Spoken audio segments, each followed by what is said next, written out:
Pessoal, não é você tomar um copo de refrigerante, depois ter que tomar 10 litros d'água, 100 litros d'água. Isso não existe. Esse cálculo de logaritmo que se usa para pH é para você fazer correção de acidose, fazendo diluição. Isso acontece a nível matemático, é uma coisa algébrica. O nosso controle de pH, né, no ambiente humano, ele é controlado por um sistema tampão. E como é que isso funciona? Eu não estou querendo fazer apologia, então agora eu posso tomar refrigerante e não ter que beber tanta água assim para reduzir o pH sanguíneo. A questão não é essa, a questão vai muito além. Essa visão fora do ambiente fisiológico é uma coisa. No nosso corpo, vamos pensar no nosso corpo. No nosso corpo a coisa não acontece muito assim. Por quê? Porque o nosso pH sanguíneo, ele é tamponado. Ele tem um valor ótimo onde ele deve estar. Entre 7.3, 7.35, 7.45. 7.35, 7.45. É muito restrito esse intervalo. É uma área de segurança que o corpo vai fazer de tudo para que o sangue fique nesse valor. Bom, e aí o que acontece? Nós temos processos acidóticos e de alcalose sim, mas nós temos uns processos fisiológicos nos quais o corpo vai fazer regulação para voltar com isso aí para o sistema normal. Mas como assim? Nós temos o nosso pulmão. O nosso pulmão é um belo controlador desse processo de acidose. Sempre quando você está fazendo algum exercício físico, né, uma atividade física muito intensa, subindo um lance de escada, fazendo qualquer esforço e que você entra nesse limiar lático, nesse limiar de acidose, o seu corpo ele vai tentar aumentar a ventilação para que você comece a expelir gás carbônico e tirar o gás carbônico, ele tem um caráter ácido, e você expelindo esse gás carbônico, o que acontece? Você reduz a acidez sanguínea e volta para o limiar de normalidade. Isso é normal.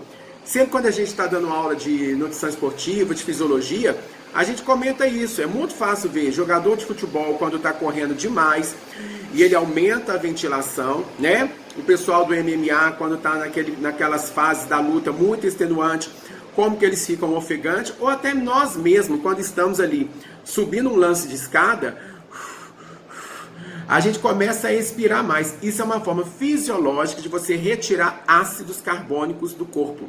Tudo bem? E o contrário também acontece. Quando você entra no processo de alcalose, você começa a ter o pH do sangue aumentado, é interessante que você diminua essa ventilação, então você passa a respirar mais lentamente, justamente para excretar menos gás carbônico e manter esse ácido mais no corpo para voltar para o pH de normalidade, 7.35, 7.45. Isso é fisiológico. Você está fazendo isso o tempo todo, eu estou fazendo isso aqui no momento que eu estou gravando esse vídeo. Quem está na academia treinando uma hora dessa, uma hora vai aumentar a ventilação, uma hora vai reduzir a ventilação. Isso é um controle agudo que o pulmão faz.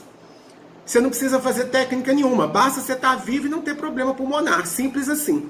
Outro que também vai fazer esse processo são os rins. Os rins também, ele age nesse processo de controle do pH. Como? Quando você tem a acidose, o rim ele tem a capacidade de reduzir a excreção de bicarbonato. Aí você passa a reabsorver, voltar mais bicarbonato para o sangue, justamente com qual objetivo?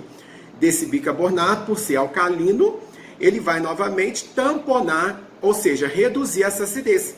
O rim faz isso. Se você não está com problema renal, esquece. Você vai conseguir controlar esse pH normalmente, fisiologicamente. Uma coisa que não é muito interessante acontecer é quando a gente começa a ter esse processo de acidose constante e aí o cálcio do osso tem que entrar na regulação disso. Por quê? Porque o cálcio ele é um metal alcalino terroso. Então, se ele é alcalino, então o que ele vai fazer? Ele vai controlar esse pH, ele controla essa acidez. E aí, quando você começa a ter cálcio do osso sendo removido para o sangue, sais de cálcio, né? Sendo removido para o sangue para poder ficar controlando esse tamponamento e controlar esse pH, isso vai desaguar, vai contribuir para uma perda de massa óssea ao longo do tempo. Isso aí já não é interessante, tá? Por isso que esses pacientes que vivem tendo processos acidóticos, eles correm o risco de ter o quê? Um comprometimento ósseo. Porque o cálcio ele vai mobilizar do osso para o sangue para poder controlar esse pH. Tudo bem? E esse cálcio que está no sangue, ele acaba sendo excretado na urina. E muitas vezes você vai fazer um exame de urina e você tem cálcio urinário aumentado. E isso pode, se a pessoa não tiver uma leitura legal disso, a pessoa pode começar a entender que esse cálcio, essa calciúria aumentada, tem a ver com a ingestão de cálcio alto. Não necessariamente, muito pouco provável. Pouco provável que é mostrando que há cálcio do osso sendo mobilizado para o sangue para tentar controlar o quê? O pH. Tudo bem? Então, como resolver isso? Buscar ao máximo uma dieta mais alcalina. E como é que eu tenho a tendência para uma dieta mais alcalina? Gente, a receita é simples.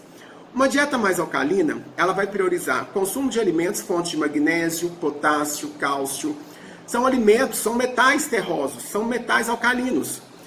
Os vegetais têm isso. Então, quando você come batata inglesa, batata doce, batata baroa, vagem, quando você come brócolis, espinafre, mandioca, aipim, macaxeira, sei lá como é que você chama, abóbora, você está entendendo? Esses alimentos alcalinos, esses alimentos vegetais, eles têm um potencial alcalinizante. As frutas, elas têm um potencial alcalinizante. Abacaxi, pera, uva, maçã, salada mista, entendeu? Não tem que ser o limão em jejum. Para com essa visão reducionista que muitos trazem da nutrição, né? Colocando a nutrição como uma coisa, às vezes, muito basicona. Tá? E aí as pessoas começam a seguir determinados rituais, parecendo simpatia, nada contra, mas isso não tem a ver com ciência da nutrição. Você levantar e tomar limão em jejum. Tudo bem, mas isso não é o limão que vai salvar a pátria, é o seu contexto da alimentação no todo. Tomar água alcalina, entendeu? O pH da água, ele pouco vai importar nisso aí, até porque a maioria das águas, fisiologicamente, ela tem um pH ali de 6.6, 6.7, 7 ponto alguma coisa.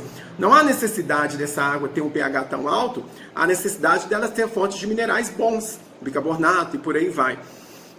Novamente é isso que a gente tem que prestar atenção. Colocar esse equilíbrio na dieta, com mais vegetais, com mais frutas, que já vai ter o apelo alcalinizante. Você pode perceber depois, medindo o cálcio urinário, que com a prática dessa introdução desses alimentos, você começa a ter ali redução desses marcadores que estavam mostrando um processo acidótico. E principalmente reduzir sal da dieta, tá? Cloreto de sódio, quando o pessoal que vê aí nas minhas aulas de renal, eu sempre falo isso, esse consumo aumentado de sódio realmente ele é complicado, porque o sódio tem um apelo ácido, viu? O cloreto de sódio, ele tem um apelo ácido. Então, na verdade, a coisa é muito simples. Voltar para essa dieta alcalina, isso vale a pena entender para quem pratica muito esporte, né? E esquece às vezes do consumo de vegetais, de frutas, verduras e legumes, na importância do controle desse pH sanguíneo, né? E de manter essa massa óssea preservada ao longo do tempo, tá? Na questão da longevidade, a gente sabe que a osteoporose, a osteomalase, isso aí vem com o tempo.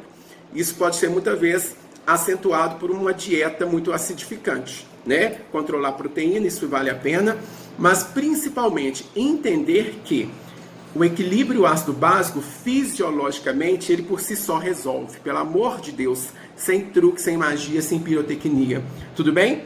O único problema que a gente tem que prestar atenção são os pacientes que possuem problemas pulmonares, renais, né? Ou então alguma outra alteração metabólica que comprometa essa acidose. Tudo bem? Sem muita firula, ok?